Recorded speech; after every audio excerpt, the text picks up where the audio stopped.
Do you know what the business entity concept means? Hopefully you will have a better understanding after watching this. I'm Thomas Harwood and welcome to the Accounting Student, where we create free and short videos so that you can learn about accounting. Today's video is looking at what is the business entity concept. First of all, there are a number of concepts or rules of accounting. They are well known and referred to by many as the accounting concepts. These concepts and rules are fundamental in preparing the final accounts of an entity, and even to a certain extent the accounting concepts help to make the final accounts relevant and reliable to its users. Overall, there are 10 main accounting concepts, of which the first one that we will look at in this video is the business entity concept. The business entity concept expresses from an accounting perspective that the business is regarded as being separate from the owner or owners. Or in other words, the business has a totally separate identity to its owners. The concept is applied to the accounts of a business. More specifically, the concept can refer to the process of recording and reporting of the final accounts.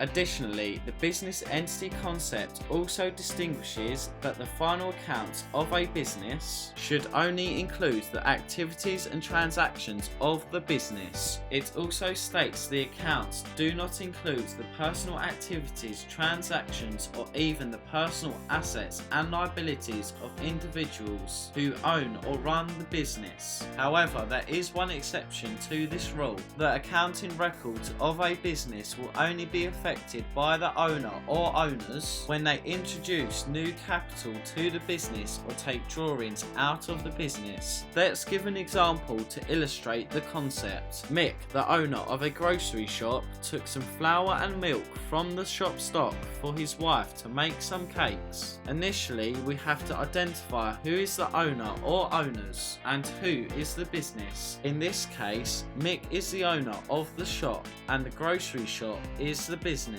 Now we have to identify what has happened and, if we need to, how to treat it in the accounts. So Mick has taken some stock from the business for personal use. Therefore, because the owner has withdrawn stock from the business for personal use, in the business accounts, stock will decrease and drawings of the owner or Mick will increase. Therefore, by applying the business entity concept, the business and owner have been treated as separate entities. So that was the explanation of the business entity concept. If you enjoyed it, press the like button. If you have a question you want answered, leave it in the comments below and we'll try our best to answer it. And if you're not already subscribed, make sure you click the red subscribe button to keep updated with the Accounting Student. Thanks for watching. We'll see you next time.